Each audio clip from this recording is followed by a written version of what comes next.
Como vai? Muito bom contar com sua companhia mais uma vez com o programa Viver Bem Unimed Campus, que está repleto de atrações. Na série Nutrição nos Ciclos da Vida, depois de acompanharmos a alimentação pré-escolar, hoje a gente confere a alimentação na fase escolar dos 4 aos 11 anos de idade. Você sabia que as doenças cardiovasculares são a principal causa de mortes no mundo?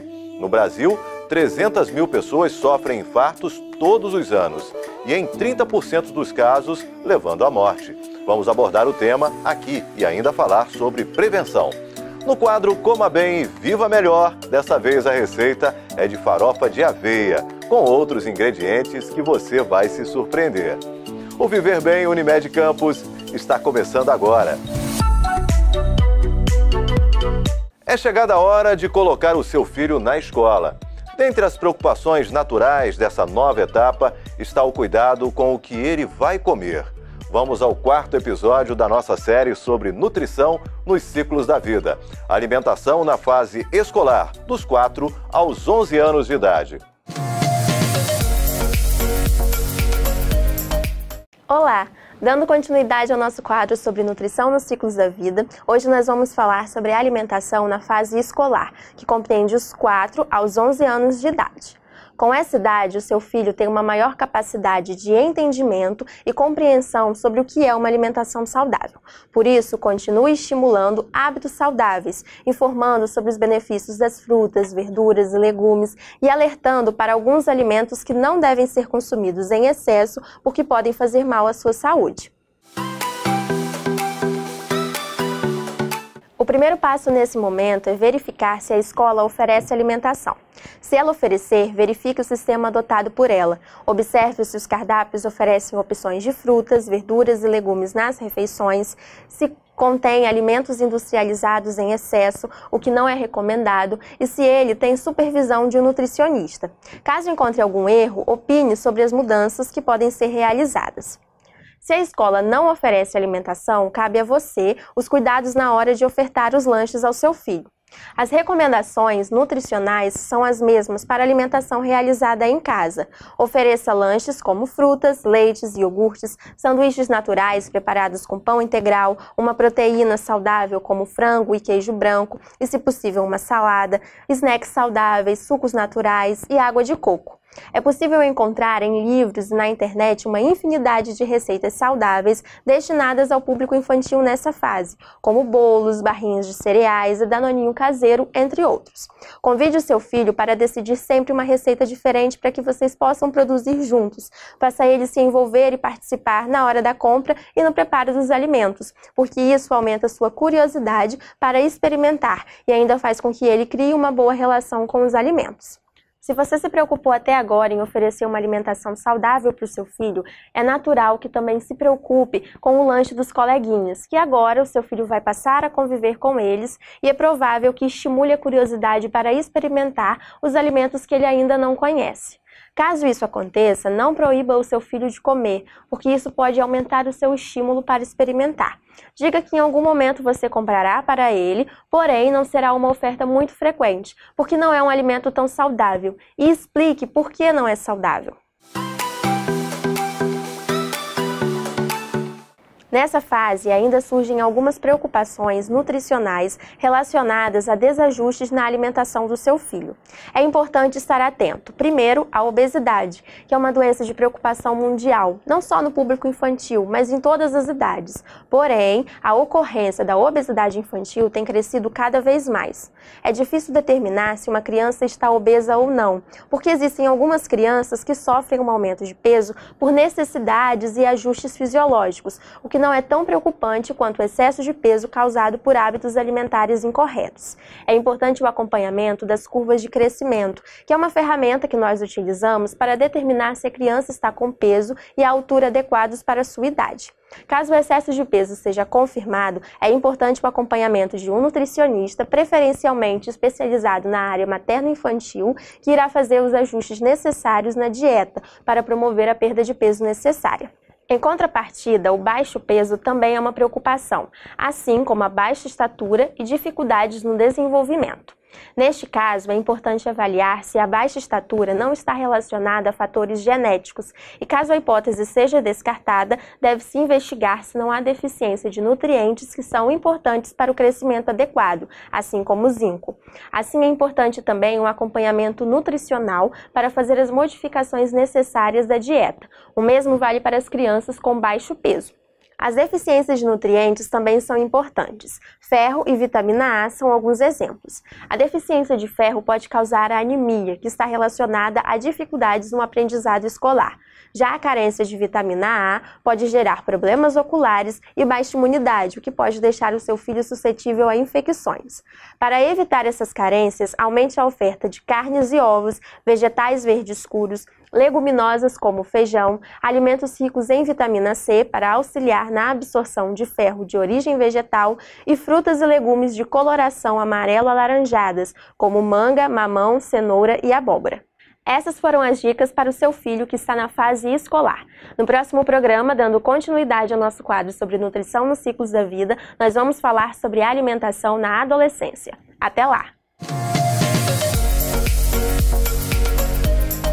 Na nossa sala de entrevistas, estamos recebendo o médico cardiologista Tadeu Batista Pinheiro, que vai falar conosco sobre os cuidados com o coração e as doenças correlatas. Também conosco o nosso consultor de saúde, o Dr. Paulo Irano. Dr. Paulo Irano, mais uma vez estamos juntos aqui para falar de qualidade de vida, falar de viver bem. É isso mesmo, né? Mais uma vez, o intuito deste programa, como sempre falamos, são as dicas de saúde, é você conseguir dar as orientações necessárias sobre uma série de temas. E hoje, especialmente, nós estamos aqui recebendo o cardiologista, né, o Dr. Tadeu, que vai nos orientar sobre os riscos das doenças cardiovasculares. Como todos sabemos, as doenças cardiovasculares são as doenças mais prevalentes que mais levam ao óbito. Então, você que é hipertenso, você que tem problemas do coração, como angina, sempre haverá um risco de evoluir para o infarto ou então para um derrame cerebral. E é isso que nós vamos conversar com o Dr. Tadeu. Dr. Tadeu, quais são as orientações importantes sobre esses temas, dos riscos em geral, das doenças cardiovasculares, que o senhor pode falar aqui para a gente e para os nossos espectadores? A gente falando em doenças cardiovasculares, a gente está falando de um assunto que praticamente tem uma mortalidade comparado a qualquer guerra que a gente já teve na nossa humanidade. Ninguém interna tanto, ninguém mata tanto, ninguém mutila tanto quanto as doenças do coração. Infarto, hipertensão, diabetes, colesterol alto, enfim. É uma verdadeira guerra que a gente vive e os reflexos estão aí nos nossos hospitais. São pessoas toda hora internando com pressão alta, internando com AVC, internando com infarto. E isso impacta diretamente na nossa sociedade. São pessoas que poderiam estar trabalhando, produzindo, de outras formas, se divertindo em suas casas, aproveitando seu tempo com a família e estão internados em hospitais. Então a gente espera hoje nesse bate-papo aqui poder esclarecer as pessoas um pouquinho sobre como é importante eu ter uma alimentação saudável, estar tendo um acompanhamento com o seu cardiologista, com o seu médico de forma rotineira, fazer uma atividade física, ou seja, como é o intuito nosso aqui, orientar as pessoas a poder viver bem no seu dia a dia. Doutor Tadeu, por que as doenças cardiovasculares matam tanto? Então, Júlio, na verdade, a gente, quando fala em doença cardiovascular, a gente fala num quadro muito abrangente, num quadro muito sindrômico. A gente pode listar aqui uma série de fatores. Segundo a Sociedade Brasileira de Cardiologia fala, hoje a nossa principal dificuldade no tratamento das pessoas é a má adesão. Então, a gente tem a má adesão dos pacientes à terapia medicamentosa. E isso aí vai por vários fatores. Às vezes por medicações que têm que ser tomadas várias vezes por dia, nesse corre-corre, no dia corrido, o paciente acaba esquecendo da tomada da sua medicação. A gente vive hoje uma crise nesse país absurda, então a gente sabe que o custo da medicação é muito alto, então alguns pacientes não conseguem comprar as medicações, não conseguem ter acesso aos remédios que são prescritos. Mesmo aqueles que às vezes são prescritos e estão disponíveis nas farmácias populares, pelo SUS, às vezes o paciente não consegue ter o acesso a essas medicações. Então hoje a gente tem, isso é mais do que relatado, a maior dificuldade no controle da hipertensão é a má aderência. Às vezes uma própria má interação entre o médico e o paciente não entendeu bem, o médico não se expressou bem para o paciente, não soube passar para ele a importância dele estar tomando o remédio no horário certo. Então isso é uma coisa que dificulta bastante no nosso tratamento. E como eu falei agora há pouco, Júlio, a gente vive num mundo dito moderno, mas que eu acho que, não sei se ele é tão moderno assim, porque a gente nunca correu tanto, a gente nunca teve tão atrasado para tudo, a gente come dirigindo, a gente no celular toda hora, vai para a cama trabalhando e não tem coração que suporte uma carga de estresse desse tamanho que a gente vive. Então, você soma uma adesão terapêutica a uma alimentação para lá de incorreta que a nossa sociedade vive, ao estresse que a gente vive, é difícil uma máquina sozinha, uma bomba sozinha aguentar todo esse peso. Então estão todos os ingredientes que acabam levando a esse maior índice das complicações das doenças cardiovasculares.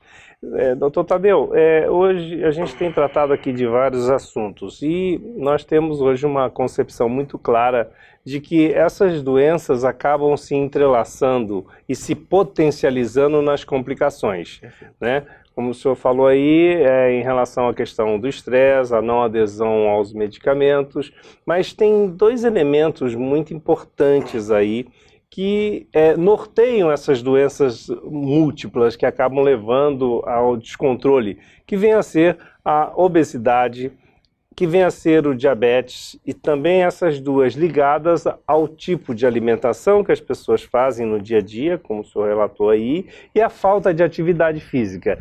Qual é o peso real que tem, né, a pessoa se manter dentro de um índice de massa corporal adequado, quer dizer, não acima do seu peso, como também ter uma atividade física? Que importância isso tem de peso mesmo na condução dessas doenças cardiovasculares para não evoluir para aquilo que é o pior, que seria o infarto, parada cardíaca e o derrame cerebral? Então, isso é fundamental.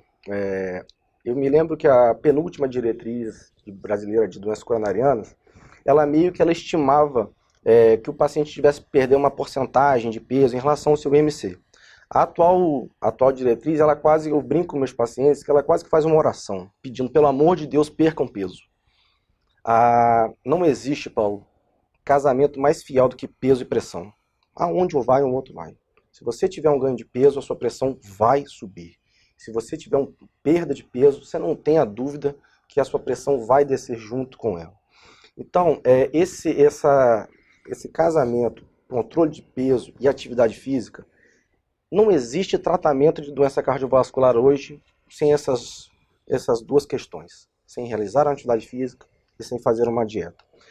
A gente estava falando há pouco do estresse, do corre-corre, e a gente aqui no Brasil tem um hábito, né, de achar que tudo que é importado é melhor, e a gente há alguns anos vem importando a cultura do fast food. Então são essas redes de parar e comer um hambúrguer, tomar um refrigerante e achar que aquilo ali é uma alimentação saudável. Porque meu filho não come um legume, é difícil comer, vamos dar um hambúrguerzinho, uma pizzazinha e tá alimentado, né? Aqui em Campos especificamente, na nossa região, esse fast food, ele é acrescido de um veneno que eu poucas vezes vi em qualquer lugar no mundo, que são essas maioneses caseiras. Aquilo ali é brincar de roleta russa. Aquilo ali é querer realmente maltratar o coração de uma forma impensável, porque aquilo é gordura insaturada pura. Então não tem como pensar em alimentação saudável com esse estilo de vida. Mudando um pouco para a atividade física, o que a gente na cardiologia orienta os pacientes é que tenham pelo menos de 30 a 40 minutos 4 vezes por semana. Uma atividade que não precisa, o paciente fala assim, doutor, eu não gosto de ir para academia. Cara, bota um tênis, uma bermuda, morando numa planície, um monte de ciclovia, vai fazer uma caminhada. Já vamos ficar bastante satisfeitos se o paciente fizer isso. Então, assim, são medidas, às vezes, pequenas, que no nosso hábito de vida vão trazer enormes melhorias no futuro. E é sempre bom lembrar, Paulo, que a gente está falando de prevenção. Às vezes a gente escuta muito no consultório, um paciente fala assim, fulano de tal era jovem, ia para academia e infartou. O que adianta? Na verdade, a gente está falando em prevenção. Prevenção não quer dizer que não vai acontecer. Mas é lógico que um paciente, uma pessoa que vai para a academia ou que faz sua atividade física regular, que tem uma alimentação baseada em frutas, em verduras, em legumes, em sucos, em vez de refrigerantes, tem muito menos chance de ter um evento cardiovascular do que um obeso, do que um diabético, do que um sedentário.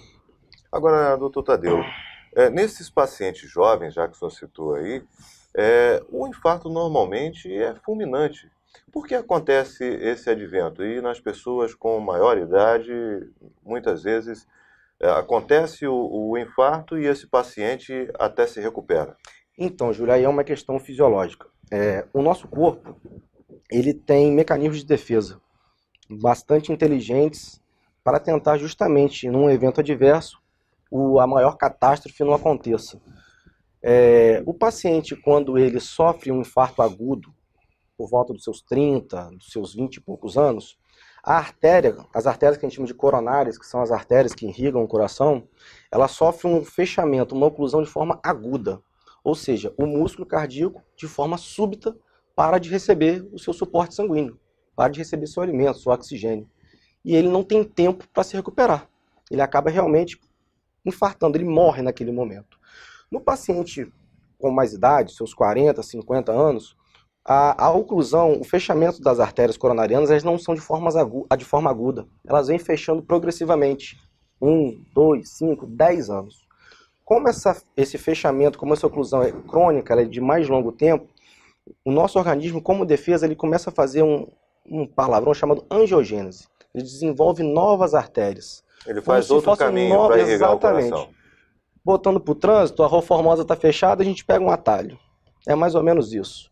Nosso coração ele vai desenvolvendo novas artérias, que aí quando chega, por exemplo, um paciente de 50 anos, uma coronária, vamos supor que uma anterior, ela fecha, o coração ainda continua recebendo sangue por essas outras vias que foram desenvolvidas ao longo do tempo. Por isso que às vezes o infarto num paciente mais jovem, ele é mais catastrófico, mais fulminante do que num paciente com mais idade. E não é porque esse paciente é jovem que ele não precise fazer um acompanhamento, ele precisa saber também se ele tem plenas condições de estar fazendo atividade física. Com certeza. Ou seja, ele precisa primeiro passar no seu médico, né, fazer exames e verificar se ele está em boas condições de fazer atividade. Até porque, Júlio, no jovem que pratica uma atividade física sem uma orientação, o que mais mata não é a doença coronariana.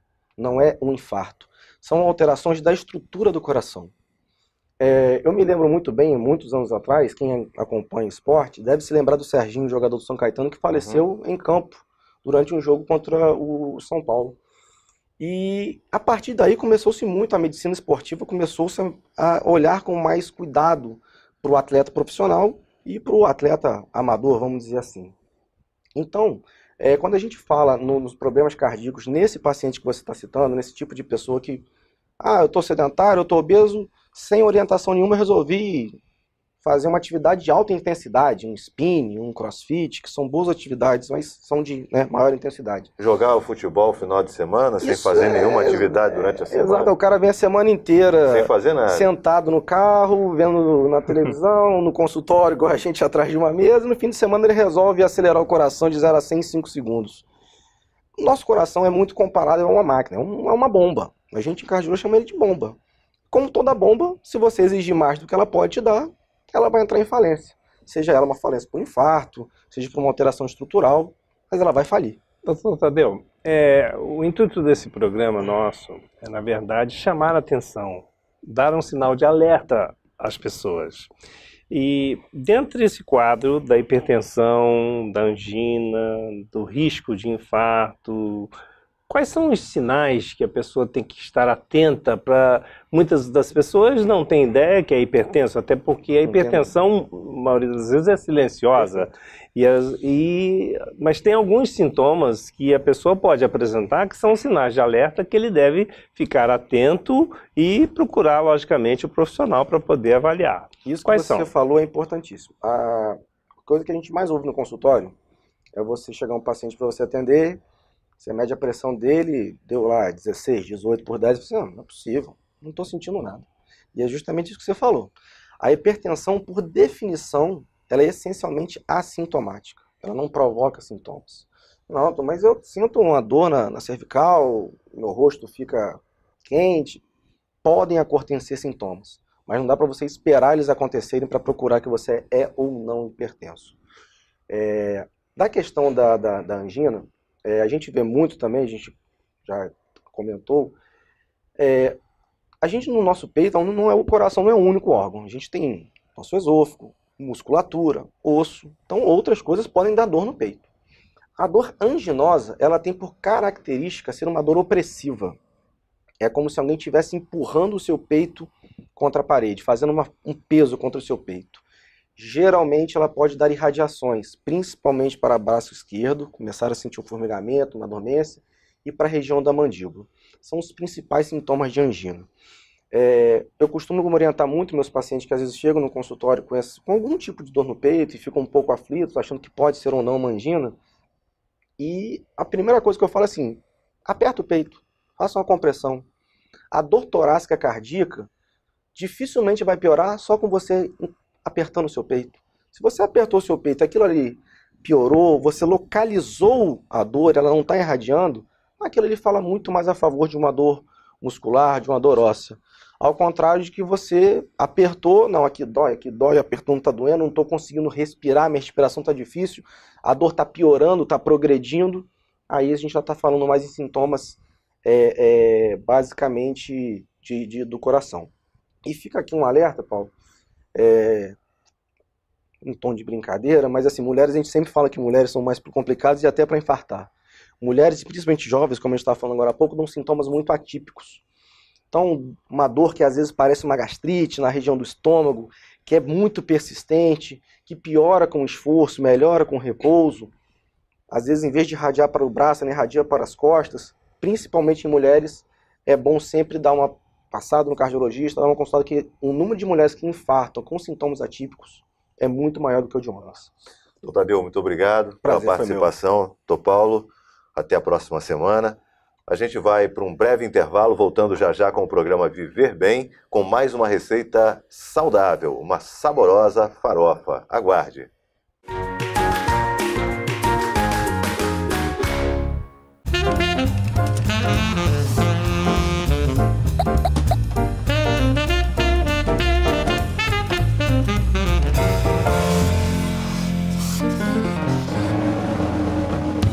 Seu Juvenal e Dona Conceição são casados há 40 anos. E há 40 anos, todas as noites, Dona Conceição faz um grande jantar e um bolo de chocolate para sobremesa.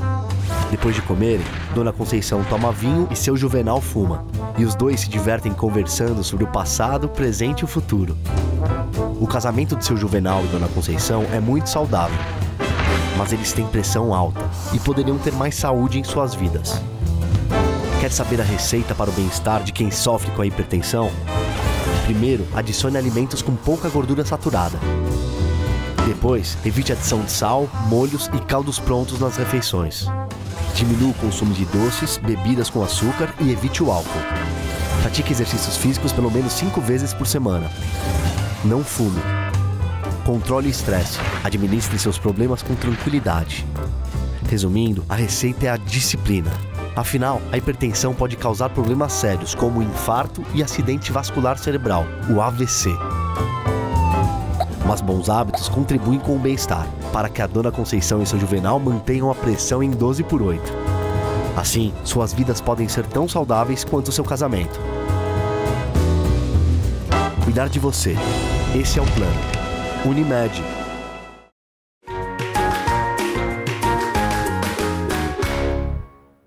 Marcando o mês de combate ao tabagismo, a equipe da Medicina Preventiva promoveu uma ação de conscientização no Hospital Unimed Campos. Confira. No Dia Nacional de Combate ao Tabagismo, a equipe de Medicina Preventiva Viver Bem da Unimed Campos promoveu uma ação durante todo o dia próximo à entrada do pronto atendimento do Hospital Unimed Campos. Na ação, foram distribuídos folhetos explicativos e informações sobre os malefícios do vício de fumar foram passadas pela equipe. A ação hoje está voltada para a gente conscientizar a população de forma geral, principalmente os nossos usuários da Unimed Campos, quanto à necessidade de quem é fumante estar interrompendo aí esse ciclo do fumo, a gente está sensibilizando, trazendo as complicações que existem com o ato de fumar, né, os agravamentos para a saúde e também deixando claro para a população, divulgando o nosso programa de tabagismo, que acontece no nosso programa de medicina preventiva, né? Lá, quem é fumante, quem é usuário da Unimed Campus pode estar recebendo orientações e apoio profissional também com a nossa equipe multidisciplinar capacitada para recebê-los e dar todo o apoio nesse processo aí de interrupção do fumo. Tá? O programa acontece sem custo nenhum e a gente também disponibiliza o apoio medicamentoso, que é o suporte com adesivo de nicotina para as pessoas que for necessário fazer essa suplementação da nicotina em um período ainda de dependência química. Além disso, a equipe captou beneficiários da Unimed Campus interessados em aderir ao grupo antitabagismo. Os benefícios logo começam a aparecer e o mais rápido é a melhora do olfato e do paladar, né? Que o indivíduo consegue melhorar significativamente com 2 dias que ele para de fumar, melhora o olfato e o paladar e ele começa a sentir melhor o cheiro e o sabor dos alimentos. Mas os benefícios são múltiplos, né? O condicionamento físico, melhora a respiração, melhora a capacidade de raciocínio, todo o metabolismo melhora e o indivíduo percebe isso significativamente.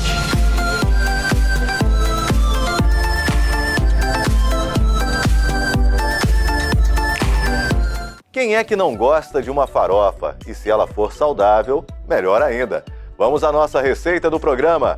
Farofa de aveia com ingredientes especiais.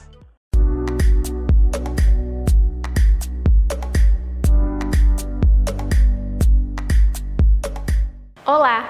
Hoje você vai aprender a fazer uma farofa preparada de uma maneira diferente para ficar ainda mais saudável. Nós geralmente utilizamos a farinha de mandioca no preparo desse prato que é tão conhecido e adorado pelo público brasileiro. Mas hoje nós vamos utilizar o farelo de aveia para poder aumentar a quantidade de fibras da receita e diminuir o seu valor calórico. Nessa receita também nós vamos utilizar o açafrão, que é um potente alimento que tem diversas funções no nosso organismo. Ele é antioxidante, anti-inflamatório, combatendo diversos tipos de dores, antitumoral, combatendo diversos tipos de câncer, ajuda também no controle da depressão, das doenças cardiovasculares, do colesterol alto e ainda ajuda também aquelas pessoas que sofrem com doenças dermatológicas, como dermatite e psoríase. Então também é um ótimo ingrediente que a gente pode acrescentar na nossa dieta, não só em pratos como a farofa, mas também no arroz, em sopas, em outras carnes que levam molho. Para essa receita, você vai precisar de 2 xícaras de chá de farelo de aveia, 2 colheres de sopa de azeite, 2 ovos, cerca de meia cebola picada, 2 dentes de alho, 2 colheres de sopa de passas, 1 xícara de cenoura ralada, 1 pitada de açafrão, sal, pimenta do reino e tempero verde a gosto. O primeiro passo para essa nossa receita é nós aquecermos o alho, a cebola e o azeite e preparar uma espécie de refogado.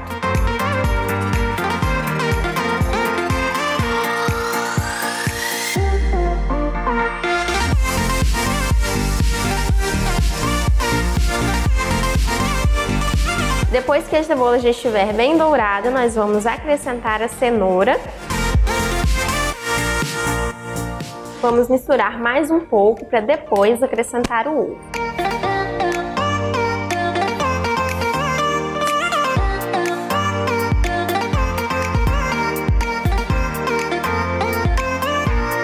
Nós vamos adicionar o farelo de aveia e as uvas passas.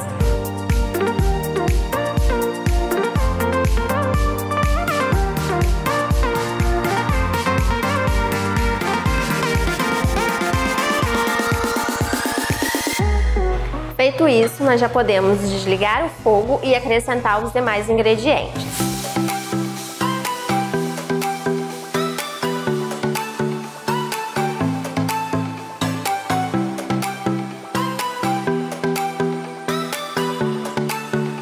Misturamos bem e a farofa já está pronta.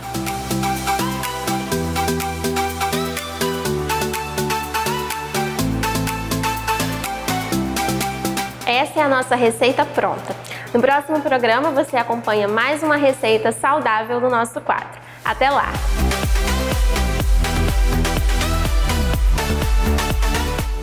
programa Viver Bem Unimed Campus fica por aqui. Na próxima semana a gente tem novo encontro e você também pode conferir todos os programas já apresentados aqui na Plena TV na nossa rede social. Acesse o nosso canal no YouTube, Unimed Campus RJ. Um abração e até lá!